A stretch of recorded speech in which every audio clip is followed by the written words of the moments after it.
ગંભીર બીમારીઓ સામે રક્ષણ મેળવવા માટે પ્રાકૃતિક ખેતી જરૂરી છે। ત્યારે ધાનેરા તાલુકાના રવિયા ખાતે પ્રાકૃતિક કૃષિ સંવાદ કાર્યક્રમ યોજાયો હતો। આ કાર્યક્રમમાં પાણીની વિકટ સમસ્યા હલ કરવા માટે તળાવ ભરવાની યોજનાની પણ ચર્ચા કરાઈ હતી। ધાનેરા તાલુકાના રવિયા ખાતે આજે ગુજરાત પ્રાકૃતિક કૃષિ વિકાસ બોર્ડ બનાસકાંઠા દ્વારા પ્રાકૃતિક કૃષિ પરિસંવાદ સાથે પ્રદર્શનનું આયોજન કરાયું હતું। ખેતી સાથે જોડાયેલા ખેડૂતો માટે સરકારના આયોજનો ઘણા ફાયદાકારક છે, પરંતુ મોટાભાગના ખેડૂતો આવી તાલીમોથી દૂર રહે છે। અત્યારના સમયમાં ગંભીર બીમારી અને સ્વાસ્થ્ય પરનું જોખમ મોટાભાગના પરિવારોમાં જોવા મળી રહ્યું છે।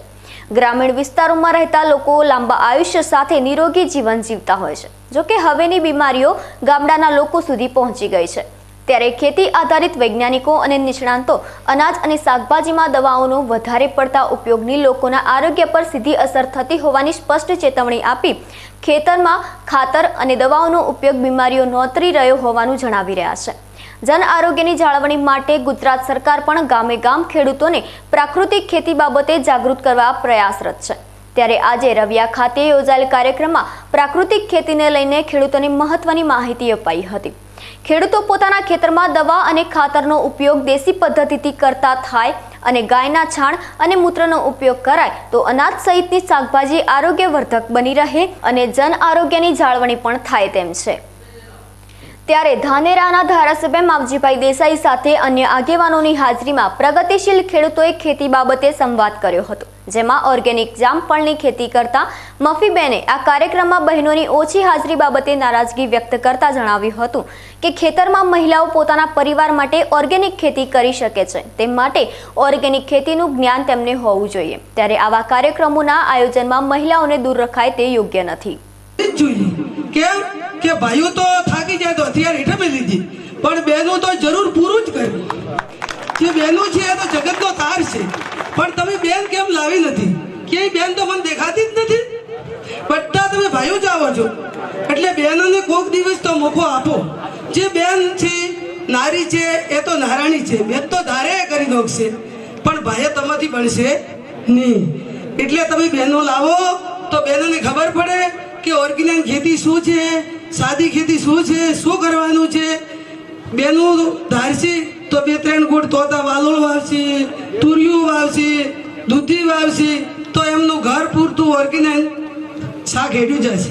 અને તમે ભાઈઓ તો લાગ પડે તો કે આ ઝાડ નડે તો ઉખડી નાખો, પણ બહેનો તો ધારી કરશે। એટલે ભાઈઓ ખૂબ ખૂબ મારા અભિનંદન। હું અભણ બેન છું, બોલવામાં મારી ખૂબ ભૂલ છે।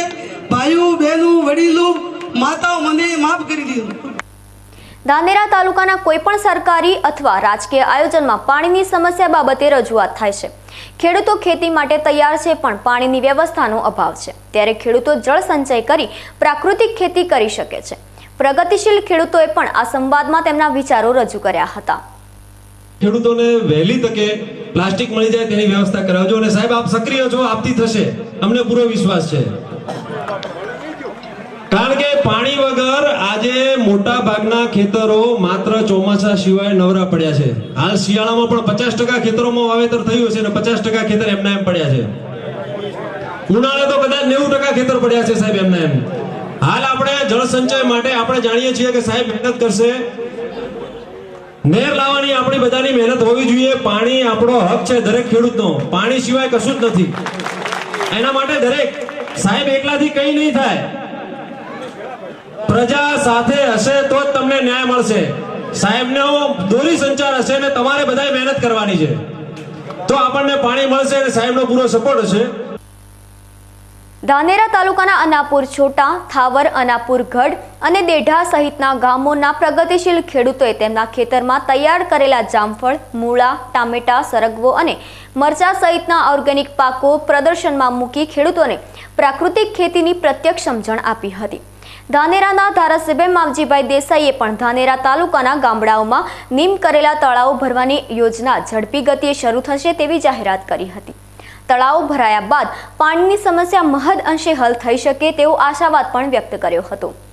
આ થતી મેઇન વસ્તુ પાણીની, એ પાણી માટે તમે જે ચિંતા કરો છો એ જ ચિંતા અમે સૌએ પણ કરી છે, અને એના ભાગરૂપે આપણે 4 મહિના 5 મહિના પહેલા કે બીજા બધી કેનાલ અને બધી લાવવાની જે વાતો છે એ વાતો હજી મોડી થશે, મોડું પણ થશે, પરંતુ નર્મદાની જે મેઇન કેનાલ થરાદથી પસાર થાય છે એની અંદરથી છેક આપણા બધા જ વિસ્તારના ધાનેરા તાલુકાના તમામ ગામોના તળાવો ભરાય એ માટે પાઇપલાઇન માટે 1400 કરોડ રૂપિયા સરકારમાંથી આપણને સૈદ્ધાંતિક મંજૂરી મળી છે। એના માટે અમે સૌ આગેવાનો સાથે મળી કોઈ ગામનું તળાવ રહી ન જાય એના માટે કરી અને અત્યારે એનું પ્લાનિંગ ચાલુ છે અને આવનારા ટૂંક સમયની અંદર એ પાઇપલાઇનનું કામ પણ ચાલુ થશે અને દરેક ગામના તળાવ ભરાશે નર્મદાના પાણીથી। પરંતુ સાથે સાથે આપણે પણ પાણી બચાવવા માટે જે અગાઉ વાતો થઈ છે એ પ્રમાણે કરકસરયુક્ત પાણીનો ઉપયોગ કરી જે ખેતીની અંદર જરૂરિયાત છે એ પ્રમાણે પાણીનો ઉપયોગ કરી તો આવનારા સમયની અંદર એ પણ કામ પાણી માટેનું કામ પણ આપણે સૌએ સાથે રહી અને થવા જઈ રહ્યું છે એ કરીએ છીએ।